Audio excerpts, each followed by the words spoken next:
Dalam analisis farmasi, presisi itu merupakan tingkat kedekatan antara hasil pengukuran satu dengan pengukuran yang lainnya ketika kita melakukan secara berulang.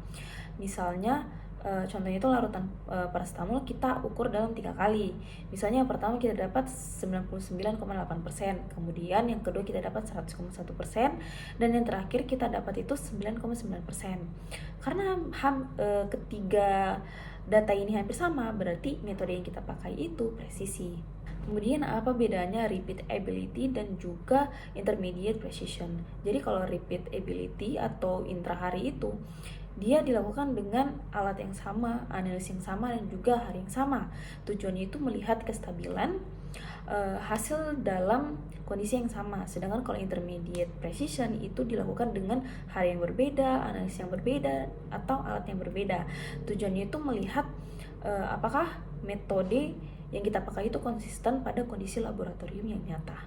Selanjutnya, untuk melihat metode analisis itu memiliki presisi yang baik atau tidak, kita itu menghitung yang namanya nilai standar deviasi atau SD, dan juga persen relative standard deviation atau persen RSD.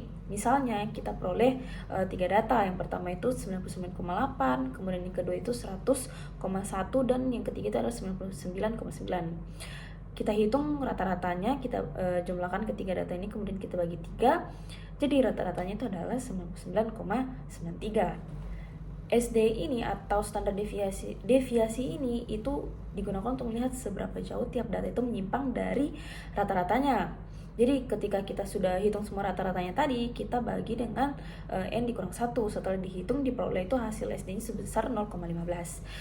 Jadi maknanya itu artinya semakin kecil nilai standar deviasi, berarti data itu semakin berdekatan, berarti hasil pengukuran itu makin konsisten atau semakin bagus. Setelah itu, kita hitung nilai persen RSD-nya untuk mengetahui besar penyimpangan relatif terhadap rata-ratanya. Rumus RSD itu sama dengan standar deviasi dibagi dengan rata-rata dikali 100%. Nah, kita hitung nilai persen RSD-nya, yaitu sama dengan 0,15 dibagi dengan 99,93 rata-ratanya tadi, dan dikali 100%, hasilnya itu 0,15%. Hasil persen RSD-nya adalah 0,15%. Yang artinya semakin kecil nilai persen RSD berarti semakin baik presisi metode.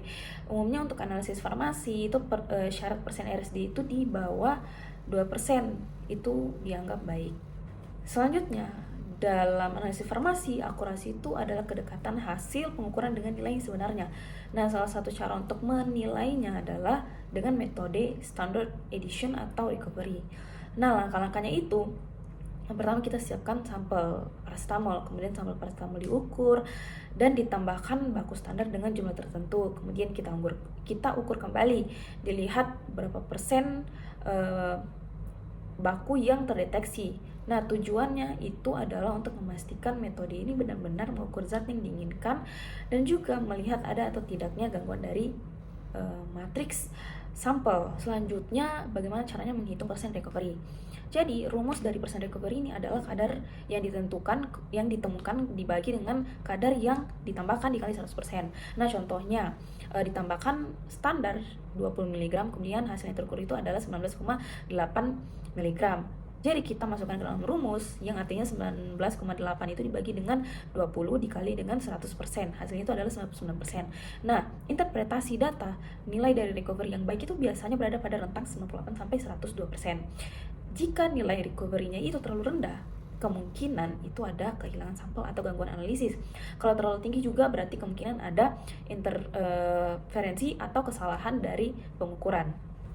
Nah, yang terakhir, apa pentingnya presisi dan juga akurasi dalam metode? Presisi dan akurasi itu sangat penting karena menentukan keandalan dari hasil analisis obat. Contohnya, jika kadar paracetamol itu terbaca lebih rendah dari yang sebenarnya, artinya pasien itu bisa mendapatkan dosis tambahan yang tidak perlu jika kadar terbaca terlalu tinggi, dan dosisnya itu bisa dikurangi dan obatnya itu tidak menjadi efektif lagi. Karena itu validasi metode ini diperlukan agar obat itu lebih aman, efektif, dan juga memenuhi standar mutu ketika kita berikan kepada pasien.